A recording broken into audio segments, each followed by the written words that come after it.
सभी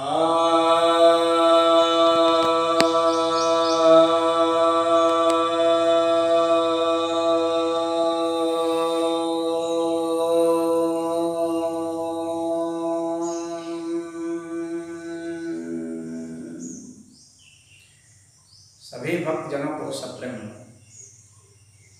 भक्तों, बहुत लोगों की यह जिज्ञासा है और बहुत लोगों ने मुझसे बराबर निवेदन किया है कि आज्ञा चक्र को कैसे सरलता से जगाएं, क्योंकि बहुत जटिल साधना बहुत लोग नहीं कर पाते हैं और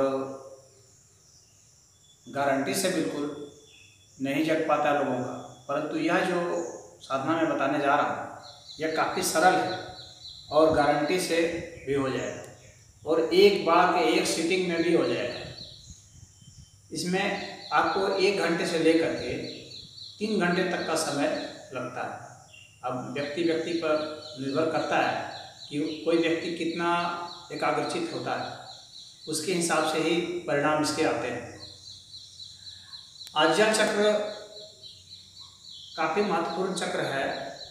यह हमें दूरदृष्टि देता है और भावनाओं को समझने में मदद करता है। यह मस्तिष्क संबंधित सभी रोगों को ठीक करने में सफल होता है। इस चक्र के जागृत होने से व्यक्ति में कवित्व भाव, वक्ता भाव और अच्छे लेखक होने की क्षमता विकसित हो जाती है। टेलीपैथिक क्षमता भी विकसित हो जाती है, यानी दूर से किसी को संदेश वह दे सकता है जो वैसी ही क्षमता का व्यक्ति है, और जो वैसी क्षमता का व्यक्ति नहीं है उसको भी वह स्वप्न में प्रवेश करा सकता है अपने विचारों को। तो यह आज्ञा चक्र काफ़ी महत्वपूर्ण चक्र है।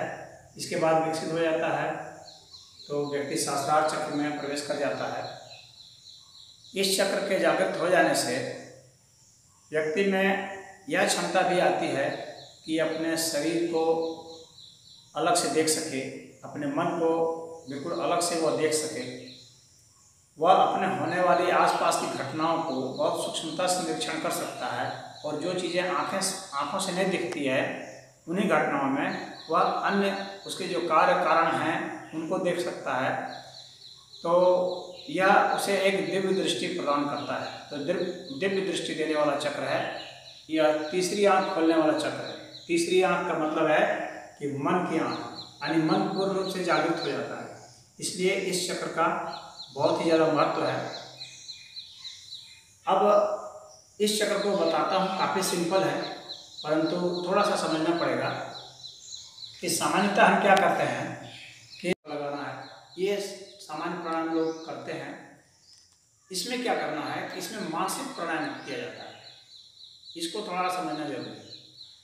इसमें भौतिक प्राणायाम से ज़्यादा मतलब नहीं है, मानसिक प्राणायाम करना है।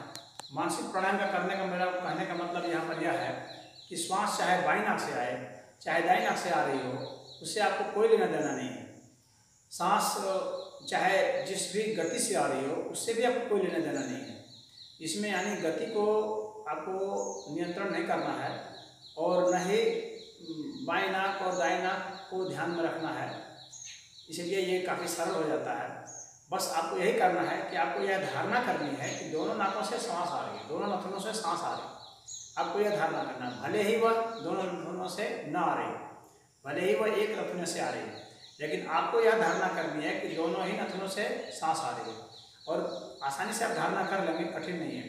और जब यह धारणा करेंगे तो फिर आप देखेंगे कि ये जो दोनों नथनों से जो सांस आती है तो यह इसका जो शक्ति का जो चैनल है, एक तो हवा का चैनल होता है, एक होता है शक्ति का चैनल। शरीर में हम लोग के बहुत सारे चैनल हैं। तो जो शक्ति का चैनल है यानी उसका जो वेग का जो प्रभाव है, उसकी जो ऊष्मा है, जो गर्मी है और उसकी जो तरंगे आती हैं जो जैसे वो हीट करता है, तो जब वो टक्कर मारेगा सांस तो वहाँ से जो है आपको एक महसूस होगा कि यहाँ पर जाके मिल रही दोनों, क्योंकि हम लोग का नथनों का डिजाइन इस तरह से है कि ये दोनों जाकर कैसे मिलेंगे, ये सीधा ऐसे नहीं जाएंगे बल्कि ये ऐसे ही जाएंगे। तो आपको नथनों से आपको यहाँ पर जो है उष्मा, गर्मी और भौतिक रूप से भी आपको कुछ चुनचुनाहट जैसी मालूम पड़ेगी और ये यहाँ पर आके मिलेगी। जिस जगह मिलेगी यहाँ पर कुछ गर्मी होनी शुरू हो जाएगी। यही जहाँ पर ये मिलती है और वहाँ पर ये हीट जनरेट होता है। फिर यहाँ जो है एक ग्रंथि होती है जिसको कि पीनियल ग्लैंड कहते हैं। तो पीनियल ग्लैंड को ये सक्रिय कर लेता है। हालांकि इसका एक्शन पिट्यूटरी पर भी होता है, पिट्यूटरी ग्लैंड पर भी, लेकिन पीनियल ग्लैंड पर इसका एक्शन बहुत अच्छा होता है। और इसकी वजह से क्या होता है कि वहाँ से जो है डोपामाइन प्रोटीन जो है रिलीज होना शुरू होता है। इसलिए इसमें आनंद भी आने लगता है, मस्ती भी आने लगती है इनके साथ साथ, और इसमें एनर्जी बहुत ज़्यादा भीतर से रिलीज होती है, जिससे कि आपकी दृष्टि भी बहुत तीक्ष्ण हो जाएगी। अंदर की दृष्टि, अंतर्दृष्टि काफ़ी तीक्ष्ण हो जाएगी और रोशनी का आपको एहसास हो सकता है, चुंबक का एहसास होगा क्योंकि यहाँ पर इलेक्ट्रोमैग्नेटिक इफेक्ट हो जाता है। इसके कारण आपको लगेगा कि जो है हमारे में बहुत ज़्यादा चुंबकीय खिंचाव हो रहा है और एक खालीपन भी नज़र आने लगेगा। आपको लगेगा कि पूरा खाली वातावरण है, गिर रहे हैं हम, ऐसा भी लग सकता है। और कई तरह की आवाज़ें सुनाई पड़ सकती है आपको, लेकिन आपको सिर्फ महसूस करना है अपने श्वासों को और उसके बाद वे सब अपने आप महसूस होगी। आपको सिर्फ अपने मानसिक प्राणायाम करना है, उसको नहीं छोड़ना है। यानी लगातार कंटिन्यूसली आपको उस विषय पर ही धारणा करनी है। जो दोनों नसों से सांस आपकी चल रही है, भले नहीं चल रही, एक ही नाक से चल रही हो, तब भी आपको धारणा करनी है कि इससे से दोनों से चल रही है और ये दोनों जो है यहाँ पर टक्कर मार रहे हैं। तो आपको थोड़ी ही देर में, यानी मुश्किल से 15-20 सांस ही जब आप लेंगे तो आपको हल्की हल्की चुनचुनाहट और गर्मी महसूस होने लगती है। इतना बढ़िया ये है मानसिक प्राणायाम। और जहाँ गर्मी शुरू हो गई, बस आपका फोकस अपने आप हो जाएगा वहाँ पर और उसके बाद सारी प्रक्रियाएँ अपने आप ही होने लगेगी और बहुत सारे आपको अनुभव होंगे, प्रत्यक्ष अनुभव होंगे और बहुत थोड़े से समय में होंगे। तो इसको आप करें और किसी भी ध्यान आसन पर बैठ जाएंगे, जैसे पद्मासन है, सिद्धासन है, सुखासन है, वज्रासन है, भद्रासन है, स्वस्तिक आसन है। इनमें से किसी भी आसन पर आप बैठ जाएंगे। स्थिरतापूर्वक बैठना है, यानी हिलना डुलना नहीं है। एक जो पोजीशन आप लेंगे उसी पोजीशन पर स्थिरतापूर्वक बैठेंगे। और इसमें जो है विष्णु मुद्रा बहुत लाभकारी है, इसलिए विष्णु मुद्रा लगा लेते हैं। विष्णु मुद्रा लगाने के लिए क्या करते हैं कि ये जो दो उंगलियां हैं, इन दोनों उंगलियों को नीचे दबा लेते हैं और ये जो दो उंगलियां हैं यानी अनामिका और कनिष्ठा, इन दोनों उंगलियों का जो छोर है उसको अंगूठे से मिला देते हैं। तो ऐसे कर लेंगे, दोनों हाथों में इस तरह से इसको मिला लेंगे और मिला करके ऐसे बैठ जाएंगे, सीधा बैठ जाएंगे। आपका ये जो मेरुदंड है ये सीधा होना चाहिए और श्वास जो है आराम से आप लेंगे, बिना किसी उत्तेजना के सामान्य रूप से श्वास भरेंगे। और आपको बस मनोभावना यही करनी है कि दोनों नाकों से सांस आ रही है और यहाँ पर देखेंगे कि आप सांस की टक्कर आने लगेगी। और जब मनोभावना करेंगे तो कुछ समय के बाद, यानी 40-45 मिनट के बाद क्या होता है कि दोनों ही नाकों से वास्तव में सांस चलने लगती है। और यानी दोनों नाकों से जब सांस चलेगी तो इसका अर्थ हो जाएगा कि आपकी जो है सुषुम्ना नाड़ी जागृत हो रही है। अगर बाईं नाक से सांस चलती है तो इसका मतलब है कि ईड़ा नाड़ी जागृत है, और दाईं नाक से सांस चलती है मतलब पिंगला नाड़ी जागृत है।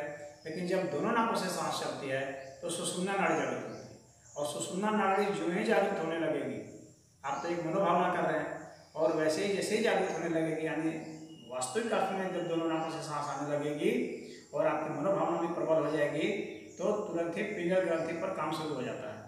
और सुषुम्ना नाड़ी के वो जागृत हो जाने से क्या होता है कि उसके भीतर में चित्रणीय नाड़ी होती है, वह जागृत हो जाती है। और ये जो नाड़ी है वो ये काट कर देखने वाली जो वैद्यों वाली नाड़ी नहीं है, यह एनर्जी चैनल, इसको एनर्जी चैनल, ऊर्जा का चैनल कहते हैं। ये वैद्य जो जिस नाड़ी को पकड़ के देखते हैं वह नाड़ी नहीं है, ये अध्यात्म की नाड़ी अलग होती है। तो ये नाड़ी जागृत हो जाएगी आपकी चित्रणीय नाड़ी।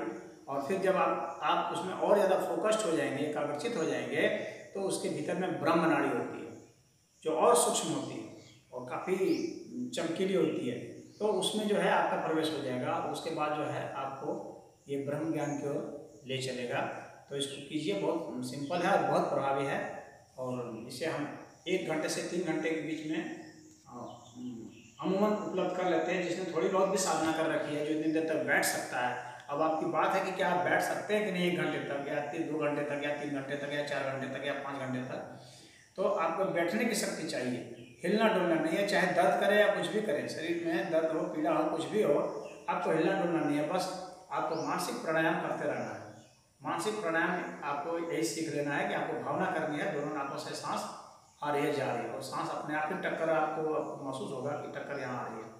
तो इतना ही बताने का है, बाकी सब इसके बाद अनुभव करने का है। ओम।